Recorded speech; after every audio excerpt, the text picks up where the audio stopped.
नमस्कार। मैं राकेश वर्मा आप सभी का स्वागत करता हूं आपके अपने परिवार एसएन गुरुकुल पर।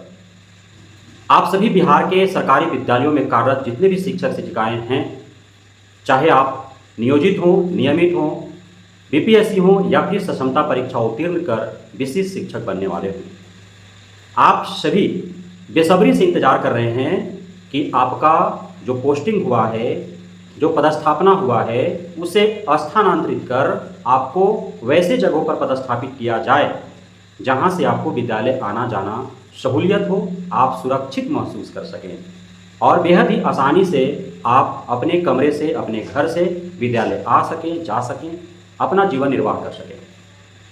तो उस इंतजार की घड़ी अब बेहद जल्द समाप्त होने वाला है। 2024 के अंत तक ही आप सभी शिक्षक शिक्षिकाएं जो स्थानांतरण का इंतजार कर रहे हैं, उन्हें स्थानांतरित किए जाने का पूरी तरह से शिक्षा विभाग योजना तैयार कर रही है। शिक्षा मंत्री सुनील कुमार ने अपने बयान में कहा है कि मुख्य रूप से स्थानांतरण की जो गतिविधि होगी उसमें सबसे अत्यधिक जो प्राथमिकता दिया जाएगा वह दंपति शिक्षक शिक्षिका होंगे एवं जो असाध्य रोग से ग्रसित होंगे, जो दिव्यांग होंगे, उन सभी को प्राथमिकता दी जाएगी और उन्हें उनके घर के इर्द गिर्द ही पोस्टिंग कराया जाएगा। साथ ही जो दंपति शिक्षक होंगे, शिक्षिका होंगे, उन्हें एक ही विद्यालय में पोस्टिंग करा दिया जाएगा ताकि आराम से दोनों साथ में रह सकें, ड्यूटी कर सकें, अपना जीवन यापन सुचारू ढंग से कर सकें। लेकिन अब इसे लेकर के भी बवाल मच गया है। सक्षमता परीक्षा उत्तीर्ण शिक्षक शिक्षिकाएं जो काउंसलिंग और पोस्टिंग का इंतजार कर रहे हैं, अब उन पे खतरा मंडाने लगा है। उन्हें यह डर सताने लगा है कि कहीं जो उनका जिला अलॉट किया गया है, जो उनका पसंदीदा जिला है, कहीं उस जिला को रद्द करके और शिक्षा विभाग जैसे तैसे उनका पोस्टिंग न कर दे।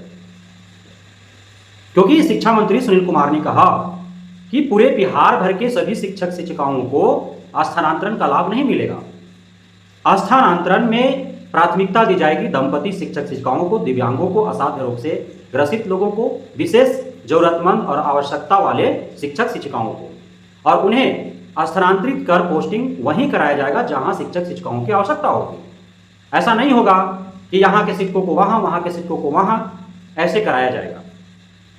अब जब स्थानांतरण की प्रक्रिया प्रारंभ होंगी तो उस समय भी काफी बवाल होंगे, क्योंकि सुनील कुमार जी ने जो कहा है उसमें विरोधाभास है। बीपीएससी टीआरई 1 और टीआरई 2 गलत पोस्टिंग नीति के तहत उनका पदस्थापना किया गया है, उन्हें पोस्टेड किया गया है, जिसका खमियाजा वो पिछले 6 माह 8 माह से भुगत रहे हैं। सीतामढ़ी में शिक्षिका संगीता कुमारी के साथ बेहद ही दर्दनाक घटना भी घटी। उन्हें कुछ आतताई हिंसक, कुछ राक्षसी हवसी दरिंदों के द्वारा दर्दनाक मौत दे दिया गया। उनकी मौत कैसी हुई यह एक मिस्ट्री बना हुआ है। कहीं उसी प्रकार की घटनाएं अन्य शिक्षिकाओं के साथ न घटे, इसका खासा ध्यान शिक्षा विभाग और बिहार सरकार को रखना होगा, क्योंकि बिहार सरकार की जो कानूनी व्यवस्था है वह इतना सख्त है ही नहीं कि कोई भी घटना घटने से पूर्व उसमें संलिप्त अपराधियों पर नकेल कर सके और उस घटना को अंजाम तक पहुंचने से पहले ही उससे बचा सके। घटना घट जाती है, उसके उपरांत भी बिहार सरकार सक्षम नहीं हो पाती है अपराधियों को सजा दिला पाने में। काफी पीड़ितों को, पीड़ित समाज को मशक्कत करना पड़ता है। धरना प्रदर्शन, आंदोलन, कैंडल मार्च, थाने का घेराव, एसपी कोठी का घेराव, कलेक्ट्रेट का घेराव, मंत्रियों, मुख्यमंत्रियों, गृह मंत्री, अन्य जनप्रतिनिधि, सांसद, विधायक, मंत्री से पैरवी लगाना पड़ता है, उनके आवास का घेराव करना पड़ता है, तब जाकर के कार्रवाइयां होती है। तो घटना से पूर्व ही उस घटना को अंजाम तक न पहुंचने दिया जाए, यह उम्मीद ही करना व्यर्थ है बिहार सरकार से।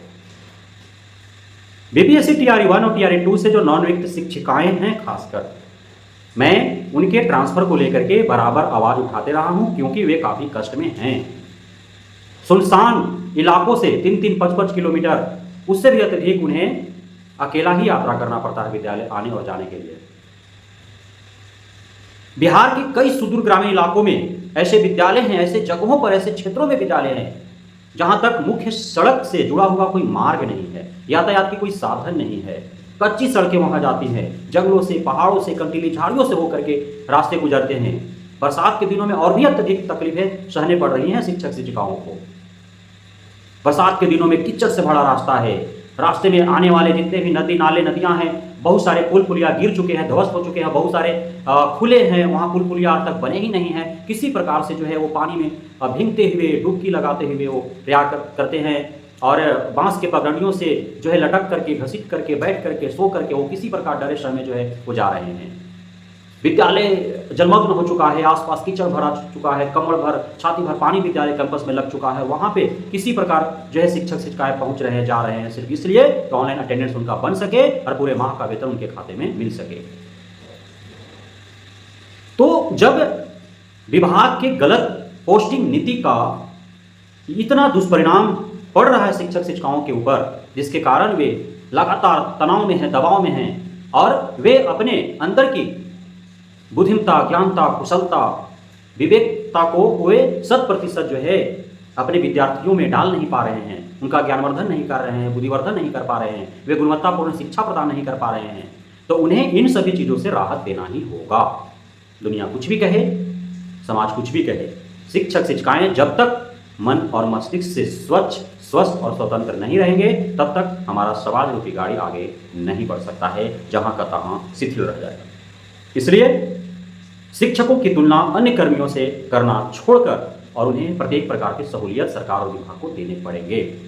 उन्हें ऐच्छिक स्थानांतरण का लाभ मिलना चाहिए, उन्हें पारस्परिक स्थानांतरण का लाभ मिलना चाहिए, प्रत्येक माह के 1 तारीख को उनके खाते में वेतन मिलने चाहिए, ग्रेजुएटी का लाभ उनको मिलना चाहिए, ग्रुप इंश्योरेंस का लाभ उनको मिलना चाहिए, सपरिवार उन्हें मेडिकल फैसिलिटी मिलने चाहिए, पुरानी पेंशन उनकी लागू होनी चाहिए, पेंशन की नकदीकरण का लाभ उनको प्राप्त होने चाहिए, अन्य जो भी अलाउंसेज मिलते हैं, जो भी सुख सुविधाएं राज्यकर्मी को मिलना चाहिए, वे सारे शिक्षक शिक्षिकाओं को देने चाहिए। सभी जो छुट्टियां हैं छुट्टी कैलेंडर में निहित, उन सारे छुट्टियों को बहाल करने चाहिए, चाहे वे पर्व त्यौहार की छुट्टी हो, रविवार की छुट्टी हो, गर्मी की छुट्टी हो या अन्य कोई भी छुट्टी हो, हर छुट्टी उन्हें मिलना चाहिए। साथ ही विशेष अवकाश, आकस्मिक अवकाश एवं अन्य जितने भी प्रकार के अवकाश उनको मिलते हैं सभी मिलने चाहिए।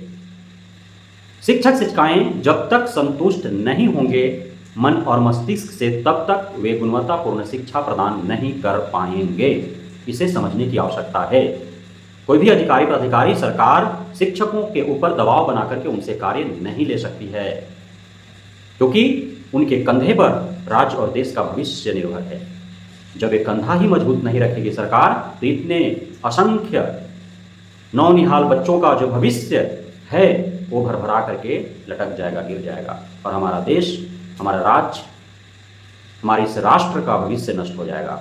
इसलिए हर हाल में, हर प्रकार से शिक्षक शिक्षिकाओं को संतुष्ट रखना ही होगा। बहुत बहुत धन्यवाद आप सभी गुरुजनों का, शिक्षक साथियों का, भावी शिक्षकों का, छात्र छात्राओं का एवं उनके अभिभावकों, परिजनों का हमारे साथ जुड़े रहने के लिए, बने रहने के लिए, इतना प्यार देने के लिए, हम पे भरोसा बनाए रखने के लिए।